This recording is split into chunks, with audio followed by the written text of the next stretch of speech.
me start the interview by asking McKenzie. McKenzie, how does that win feel for you? No words for that win. Well deserved, much needed, all that. All right, you took my question.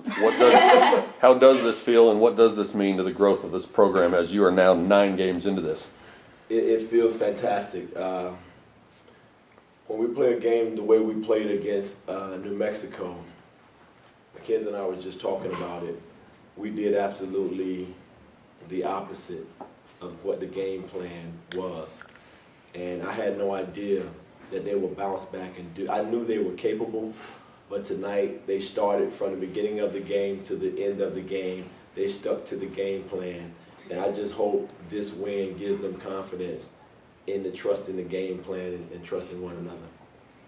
Your first win over a ranked team as SMU's head coach, does it feel any different than a big win over a ranked team as an assistant coach or as a player? Absolutely. Of How? course. Because now you get the credit.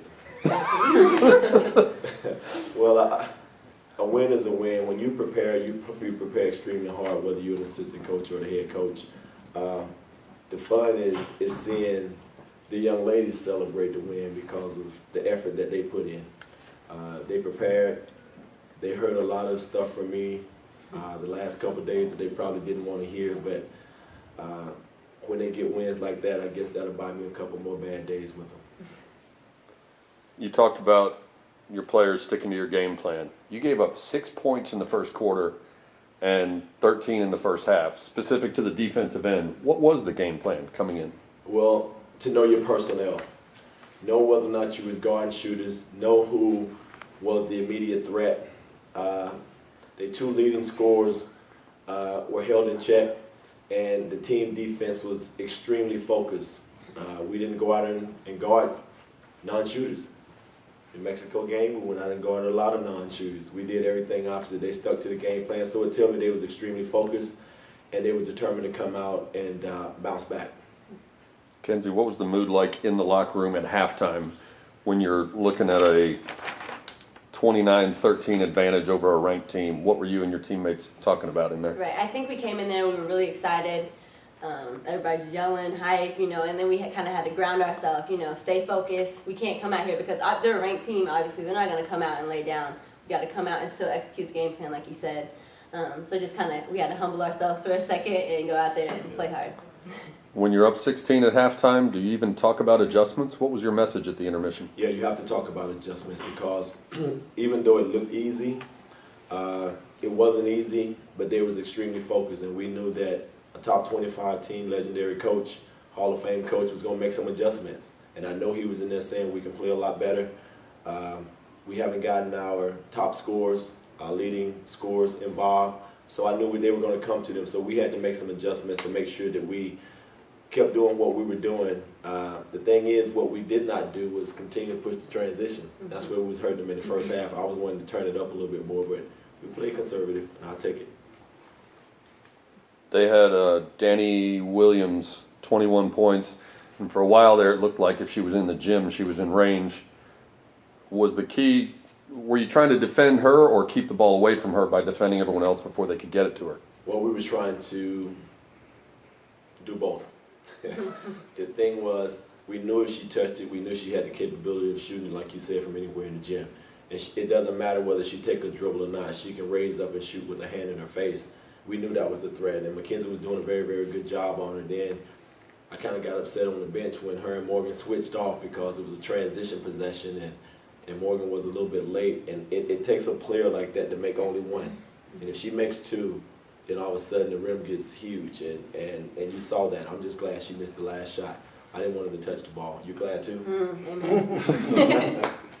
As the margin got smaller in the second half, either in the timeouts when you're on the bench or even when you and some of your teammates talked on the floor, what were you guys talking about as it got a little tighter and tighter as the clock wound down? I think the main focus was definitely to protect our court. We're undefeated at home, and so that was really important to us. And so we just kept gathering each other and kind of saying, like, we're fine, like, let's go get this. This is ours. And I don't think we ever questioned that we were going to win that game, to be honest. We went in with a lot of confidence, and I think that's really important. Coach, I love hearing that. I mean, come on. No, let me tell you what I love hearing is that they're taking ownership of their court. They never felt for a doubt that they was not going to protect their court, and I saw that with the confidence that they came out and played with. But I hadn't heard that. I hope they start telling me that so I can sleep a little bit better at night. Coach Blair was talking about how he wished that he didn't have to play his center 40 minutes. Was there a point when you saw Hillsman dragging a little bit and you tried to intentionally go into the paint more to take advantage of her fatigue? Yeah, we saw it, but he also made some adjustments to protect her. We were trying to exploit her. She was backing off, forcing us to shoot the shots, but you saw that was the first play I drew up in coming out in the fourth quarter. Dai'ja went right at her, even though she backed off her. She drove all the way into her lap and still made the shot. So yeah, we were trying to go at her intentionally. 38 and a half seconds left, you called timeout. What'd you say to your team? What'd you draw up? I just told them we was going to go out and win the game. We had to go out and, what did I draw up? I can't remember. I was in a blur. Yeah, same. Can you remember what he said? No. At the time, yes. You know that I know what I drew up. I'm on television. Let's not go. That's scouting. Don't Yeah, get me. I know, Coach. But defensively, he talked about just locking them up, giving everything we got that last possession. I think that we really carried that out. What we did, there was going to be a defensive and an offensive possession. You have to talk about both. We talked about going out being extremely solid. I figured I had one of my best defensive groups out there. We sat and talked about that. And I said the only thing we have to do is stick to our principles. And when the ball goes up, stay disciplined, do not foul. Box out, get the rebound, because the rebound wins the game. Almost as soon as the buzzer sounded, President Turner was on the court talking to you. What did he say? Love it. He said I scared him to death. And he congratulated me on the win. We made it interesting, but you know what? He said, I love it. They're fighting hard. And I love the fight that they have in them. They haven't quit. You can't ask any more from your players as a first-time coach. What does this do for you going forward, confidence-wise, and as you head to the next part of your schedule? To be honest, I'm not sure why our confidence ever wavers. Only problem is when we don't carry out the game plan, And I think, like he said, this gave us more trust. I don't know why, like I said, why we ever don't have trust, but we don't always perform like we do trust them. But I think that this really showed us, like, if we just do what we are told, carry out the game plan, we'll win games.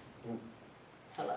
You have to get excited about that. I know a little bit more than what she may know in the process of this. I see them growing up in front of my eyes. They don't see the finished product yet. It don't necessarily show up in whether or not we win or lose the game, but I see the growth. We just have to be patient and go through the process, and I think if they stay patient, did you see the poise that they played with tonight? They were poised, and if they have composure and believe, they'll get more wins than losses. You're 9 games into this. Is it faster than you expected to pull off a win like this over a ranked team? The thing about, I would say yes to that if we haven't been tested. We had some games that already tested us, some road games. And even though I think those losses were the blessing in disguise that allowed me to say some things that I hadn't said to the team since I've been here. So they saw a different side of Coach, because I know it's in them and I wanted to bring it out of them. And those losses was the key to helping us win in an unfortunate way.